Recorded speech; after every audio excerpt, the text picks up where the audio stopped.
Hi, I'm Courtney Marcus, the managing partner of Weil's Dallas office, co-head of the U.S. Banking and Finance practice, and a member of our Global Management Committee.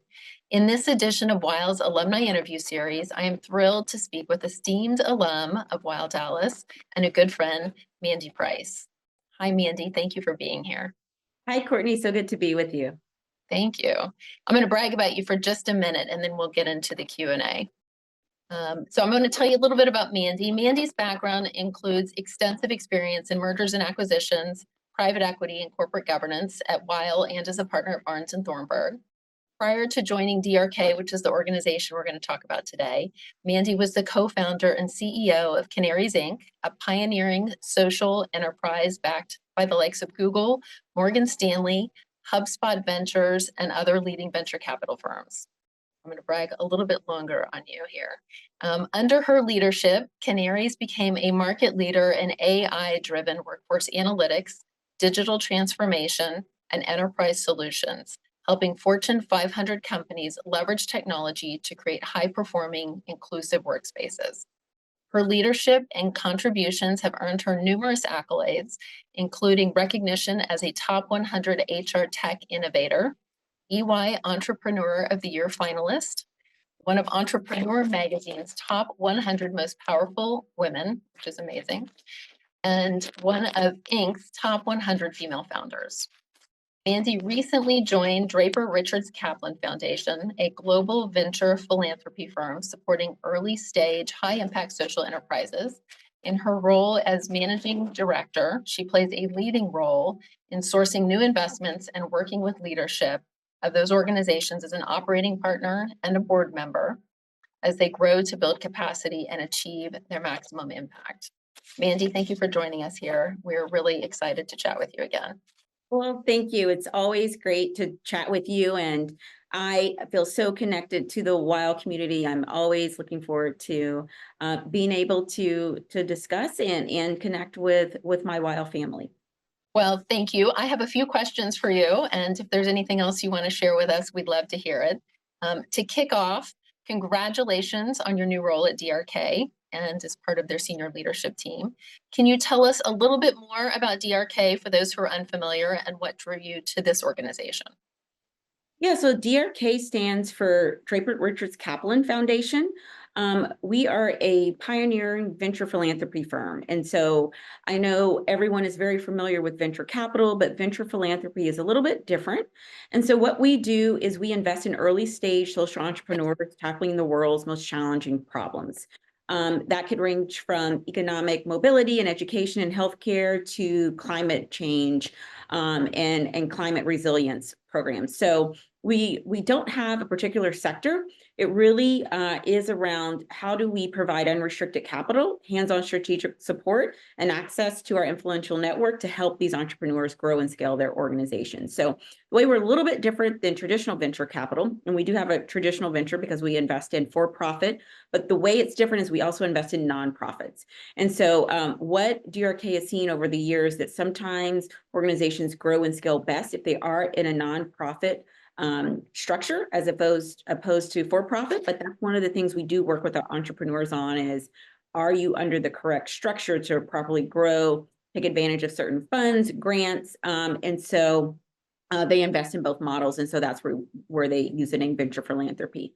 So for me, what really drew me to DRK was, as a founder and an operator myself, I saw firsthand how critical those early stage dollars in that early stage support was in building a sustainable, scalable organization. And so what it excites me about working at DRK is that we don't just fund ideas. We're not just writing a check and stepping away, that we invest in bold leaders, walking alongside them as thought partners and helping them to really bring their visions to life.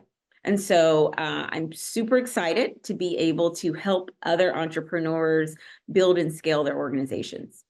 That's amazing. So you mentioned, I mean, you're moving from an owner operator mindset to essentially being, an advisor to help these companies get where they're trying to go and to create impact. Are there skills, I mean, when you drill down or peel the onion back a layer, are there skills that you didn't have the opportunity to exercise at Canaries that you're looking forward to being able to utilize more at DRK? So at Canaries, I was deeply focused on growing and building that organization. It was hard for me to do anything outside of kind of keeping my eye on that ball. I actually had to pull back from a lot of the boards that I was on and different things that I did from a community and civic perspective. And so that's one of the things that really excites me is that now at DRK, I'll have the opportunity to support multiple entrepreneurs across different sectors, leveraging my experience to navigate the challenges they may be facing in strategy, fundraising, operations. And so being able to really participate in a variety of different sectors, help a lot of different organizations is one of the things that I'm really interested in leaning into. I think one of the skills that I'm most excited to lean into in evaluating early stage investments is really through the social impact lens. So having raised venture capital myself, I'm very familiar with capital markets, investment decisions, going to the IC and these different things that I had to do as an entrepreneur myself. And now I'm looking at this on the other side of the table of, okay, how do I actually prepare the deal memos? How do I, make the case to the IC? And I'm looking forward to being able to wear that hat.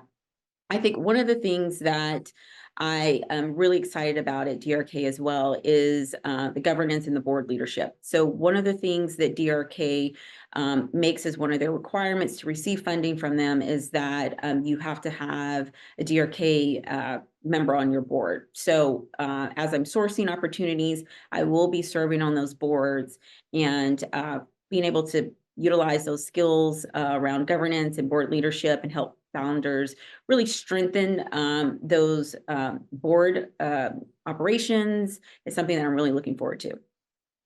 You mentioned a little bit here in passing just your community involvement and board representation, separate and apart from what you're doing professionally now. For those who are listening to us, in addition to your role at DRK, you currently serve on boards, nonprofit boards for the World Affairs Council of Dallas-Fort Worth, the Dallas Zoo, and the Goodyear Cotton Bowl Athletic Association. How have you chosen the organizations where you're investing your time? And what would you say to inspire others to become involved in similar service if they don't have the opportunity professionally to be involved in this kind of venture impact? What are other things that you've learned from just the nonprofit and community engagement that you've been involved in?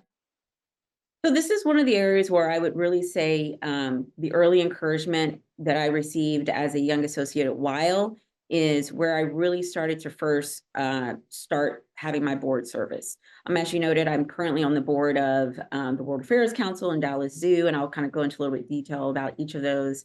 Cotton Bowl, but I've always really used the kind of thought about what am I passionate about? What am I interested in? What do I want to learn more of? I know some folks use different criteria, and they may think of from a business development perspective, where do they want to be, where they can network. I think at the end of the day, as long as you are choosing to be active in the community, you will see the fruits of of your work and your volunteerism in that.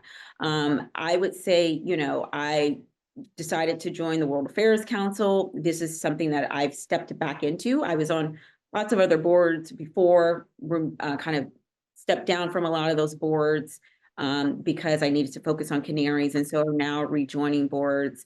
And the World Affairs Council, the reason I chose that board is really the engagement that they do around geopolitical issues, really looking at how do we ensure and think about diplomacy and policy and education and those issues, not within just the broader community, but also youth. And so I'm really, really passionate about the work we do there.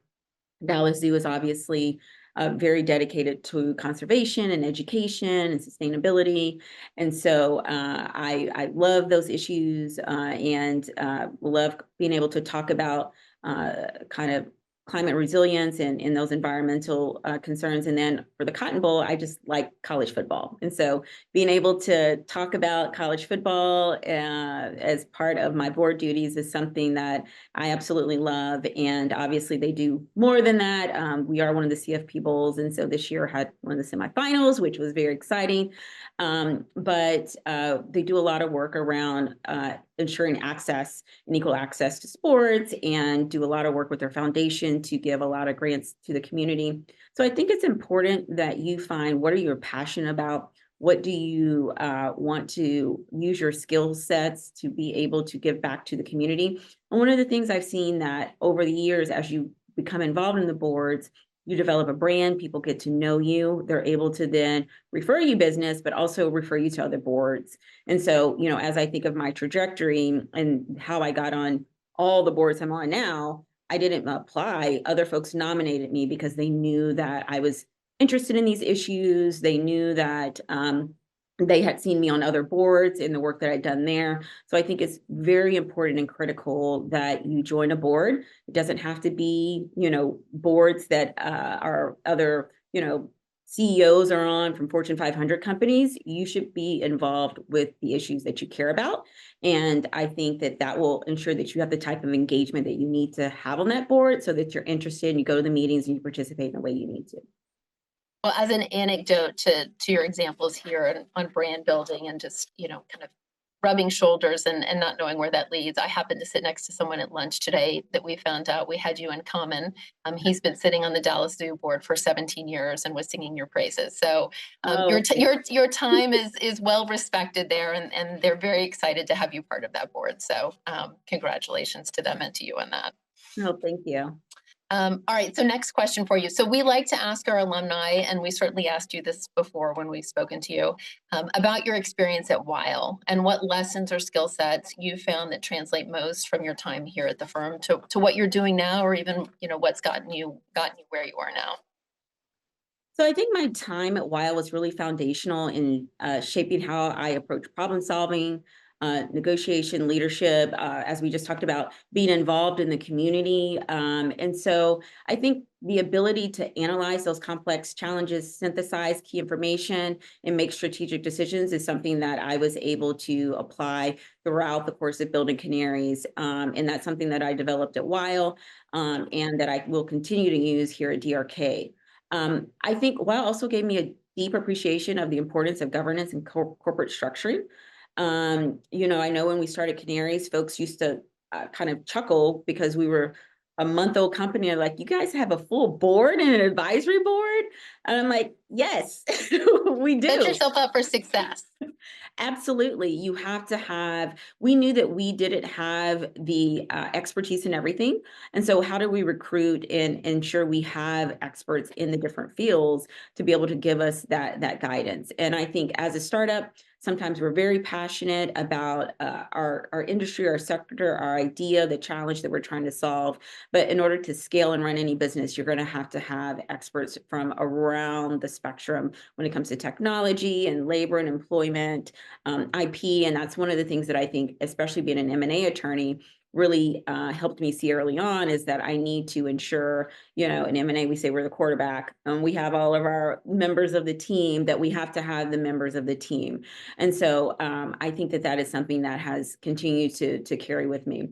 I think understanding how to build strong boards, the issues that organizations face, something as well that I learned in Weil, being able to navigate, and you're helping boards, you're helping leadership and management of organizations tackle these issues, and being able to have that strong board and management team in place is something that I learned early on as well.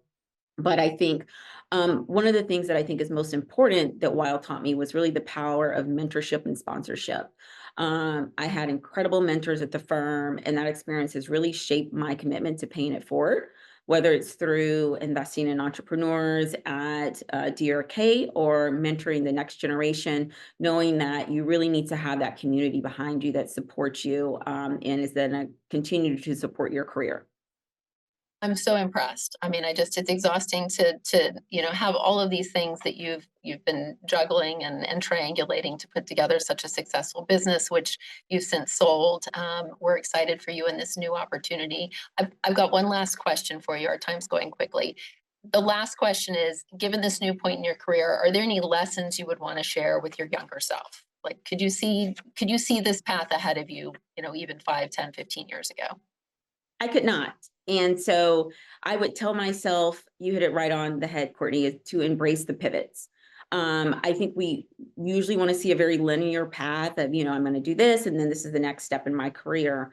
But every experience that I've had, whether it was in law, entrepreneurship, and now impact investing, I didn't see coming, right? Obviously, as a lawyer in law school, you envision that you're going to practice law, but never in my wildest dreams would I thought I would have been an entrepreneur or now being an impact investor. But I think it's important to understand that you're not going to have all the information, you're not going to have all the right answers, but it's okay to step into new spaces and to push yourself and learn as you go. And so I think what some of the things that we've been talking about, like it's about building skills, it's about building perspectives, it's about building that network. And I think through that, you will continue to push yourself, go outside your comfort zone. And I think it's important to lean into your values. And by doing that, I think you'll be able to create the career that you want, that's really guided on your principles and your purpose.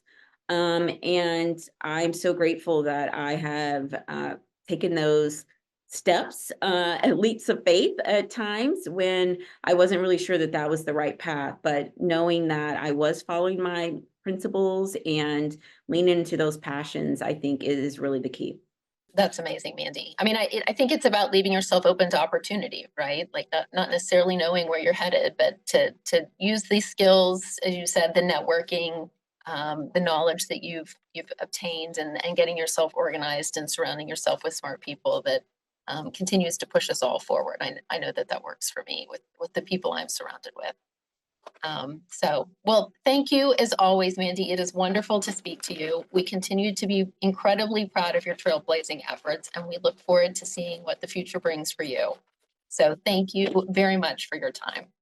Thank you, Courtney. Alumni, thank you for joining us, and stay tuned for future programs and communications from Weil. It's great to have you tuning in. We'll see you soon.